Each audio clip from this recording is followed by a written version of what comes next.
Oke teman-teman, jumpa lagi di channel Ahmad Hilmi Yusuf. Baru-baru ini, Kemendag Malaysia dituduh curi konsep tampil dalam Expo di Osaka, Jepang. Kontroversi mulai ketika Kementerian Perdagangan Malaysia dituduh melakukan plagiasi konsep dalam penampilan mereka di Expo yang digelar di Osaka, Jepang. Dugaan ini muncul setelah beberapa pihak menyoroti kemiripan antara konsep yang dipamerkan oleh Malaysia dengan karya yang telah ada sebelumnya. Tuduhan ini menimbulkan reaksi keras dari berbagai pihak, baik di dalam maupun di luar Malaysia. Banyak yang mempertanyakan integritas dan profesionalisme Kemendag Malaysia dalam mengelola serta mengembangkan konsep untuk Expo tersebut. Sementara itu, pihak Kemendag Malaysia telah memberikan pernyataan resmi terkait tuduhan ini. Saya ada satu video yang cukup menarik, silahkan disimak.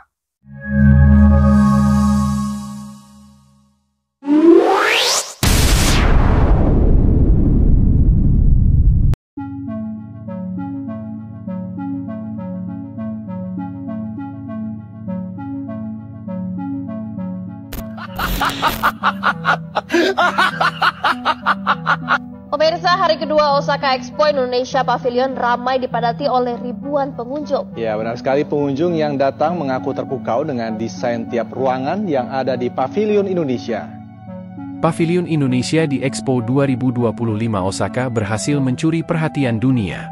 Dengan desain arsitektur yang memadukan kekayaan budaya dan inovasi modern, Indonesia tampil memukau dan mendapat banyak pujian dari pengunjung internasional.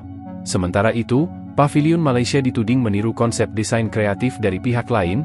Isu ini ramai diperbincangkan, bahkan sampai disorot media besar.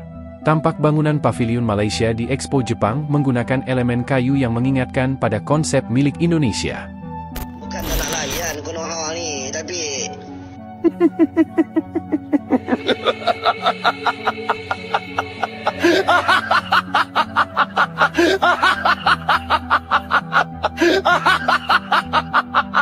Pemirsa, hari kedua Osaka Expo Indonesia Pavilion ramai dipadati oleh ribuan pengunjung. Ya, benar sekali, pengunjung yang datang mengaku terpukau dengan desain tiap ruangan yang ada di Pavilion Indonesia.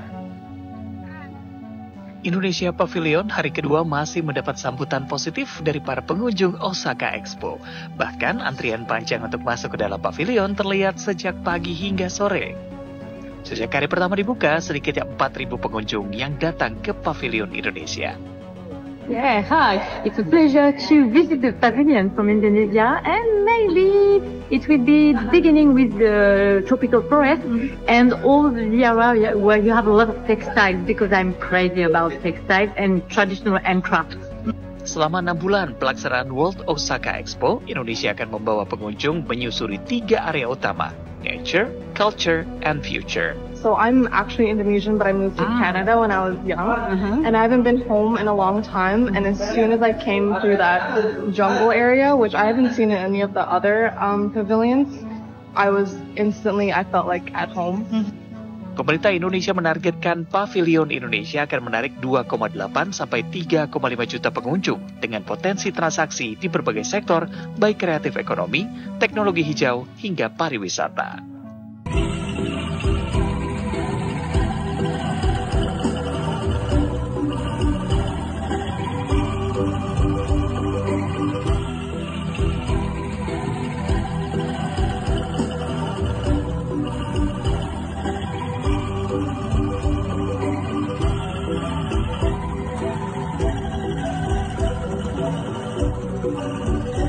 Baru tahu ternyata Indonesia punya pameran sekeren ini di Jepang.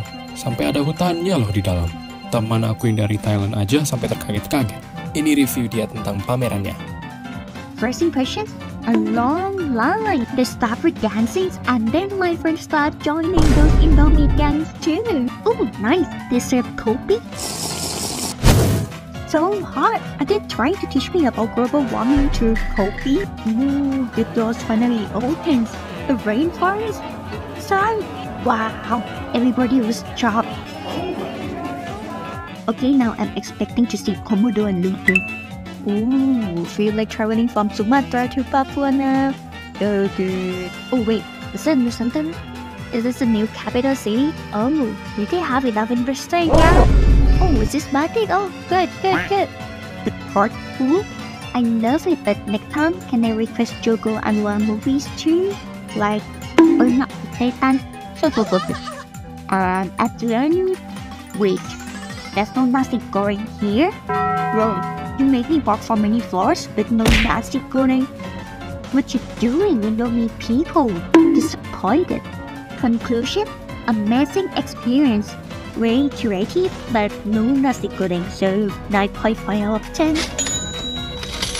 Kementerian Pelaburan, Perdagangan dan Industri MITI jalankan siasatan berhubung dakwaan konsep reka bentuk Pavilion Malaysia untuk Expo Dunia 2025 di Osaka telah digunakan tanpa kebenaran. Dalam satu kenyataan pada Sabtu, MITI memaklumkan siasatan bagi mengumpul serta mengesahkan semua fakta berkaitan dakwaan yang tular di media sosial. MITI menjelaskan semua fakta berkaitan dakwaan individu tersebut dikumpul dan disahkan dengan teliti. Kementerian turut menegaskan bahawa pihaknya memandang serius terhadap dakwaan berkenaan. Kementerian juga akan menggunakan segala hak undang-undang yang tersedia sekiranya tindakan sedemikian diperlukan untuk mempertahankan integriti serta kepentingan negara. MITI memaklumkan tindakan undang-undang akan diambil apabila perlu bergantung kepada hasil siasatan dan bukti yang dikumpulkan sepanjang proses tersebut berlangsung. Dakwaan tersebut melibatkan seorang pereka tempatan yang mendakwa bahawa konsep reka bentuk asal Pavilion Malaysia telah digunakan tanpa kebenaran dalam penyediaan projek untuk Expo Dunia 2025. Expo Dunia 2025 Osaka merupakan platform penting bagi Malaysia untuk mempamerkan keupayaan dalam pelaburan, perdagangan dan inovasi di peringkat global selain menarik pelabur berkualiti tinggi ke negara ini. Indonesia berhasrat menarik pelaburan dalam industri pembuatan lestari dengan menyertai World Expo 2025 Osaka pada April depan. Ketua Pengarah Ketahanan, Regionalisasi dan Akses Industri Antarabangsa Tri Supondi berkata, acara tersebut dijangka menjadi tumpuan seluruh dunia menyaksikan potensi industri Indonesia yang semakin kukuh di sebalik cabaran global. Kata beliau, World Expo 2025 Osaka akan menjadi detik penting untuk mengukuhkan kedudukan Indonesia sebagai pemain utama dalam rantaian bekalan industri global. Tambah Supondi, penyertaan Indonesia dalam Expo ini bukan sekadar acara promosi, tetapi langkah strategik untuk menarik pelaburan berkualiti tinggi dalam sektor industri negara. Jelasnya lagi, Indonesia telah menunjukkan ketahanan dalam prestasi industri dengan realisasi pelaburan mencapai RM697.5 trilion pada tahun 2024, peningkatan sebanyak 23.5% berbanding 2023. Sementara itu, kadar penyerapan tenaga kerja dalam sektor industri bukan minyak dan gas kekal tinggi pada 19.96 juta pekerja atau 13.79% daripada jumlah tenaga kerja industri setakat Ogos tahun lepas. Indonesia juga akan meneroka perkongsian dengan negara lain yang menyertai Expo Osaka, termasuk Amerika Syarikat, Jerman, China dan Eropah. Melalui diplomasi ekonomi dan industri, kerajaan Indonesia berusaha untuk memperluaskan pasaran ekspor sambil menarik lebih banyak pelaburan. Malaysians are claiming Minangkabau batik, rendang and even nasi padang. Please welcome Miss Cosmo, Malaysia.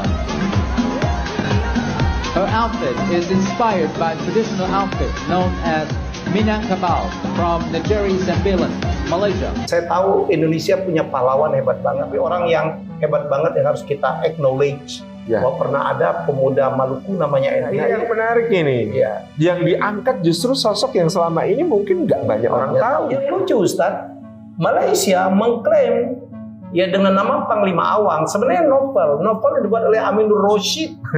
Dan lucu, Malaysia ini memang bangsa pengklaim. Jadi kalau kita ke Melaka ada jalan Panglima Awang. Panglima Awang itu maksudnya Enrique. Oh, sebenarnya Panglima Awang, ada patungnya Panglima Awang. Situasi ini membuat Indonesia semakin percaya diri menampilkan keunggulannya, sekaligus membuktikan bahwa kreativitas lokal mampu bersaing di panggung dunia. Tuduhan plagiasi yang dialamatkan kepada Kemendag Malaysia dalam Expo tersebut menimbulkan pertanyaan serius tentang integritas dan profesionalisme lembaga tersebut. Jika tuduhan tersebut benar, ya, maka langkah-langkah konkret perlu diambil untuk memperbaiki keadaan dan mencegah kejadian serupa di masa depan nanti. Ya, saran dari saya sedikit ya. Yang pertama, Kemendag Malaysia harus segera memberikan pernyataan resmi sih teman-teman. Ya, dan juga transparan mengenai tuduhan tersebut. Mereka perlu menjelaskan proses pengembangan konsep dan bagaimana mereka memastikan keaslian karya mereka. Ya, selain itu, perlu juga dilakukan evaluasi internal. Untuk apa? Untuk mengetahui bagaimana hal ini bisa terjadi dan bagaimana mencegahnya di masa depan. Itu yang pertama. Dan yang kedua, penting sekali bagi Kemendag Malaysia untuk meningkatkan kesadaran dan pelatihan tentang etika dan hak cipta bagi staf mereka. Nah, ini akan membantu memastikan mereka bahwa semua karya yang dipamerkan adalah asli dan tidak melanggar hak orang lain. Itu yang kedua. Dan yang terakhir, jika terbukti bersalah, Kemendag Malaysia tentunya harus bersedia meminta maaf dong, ya, dan mengambil tanggung jawab atas kesalahan mereka. Ini akan membantu memulihkan kepercayaan publik dan menjaga reputasi mereka juga di kancah internasional. Dengan langkah-langkah proaktif, Kemendag Malaysia dapat memperbaiki citra mereka dan memastikan integritas dalam setiap proyek yang mereka jalankan. Oke teman-teman, itu saja informasi yang dapat saya sampaikan. Selamat beraktivitas kembali. Yang lagi ngopi silahkan dilanjutkan. Kurang lebihnya mohon maaf dan see you next video.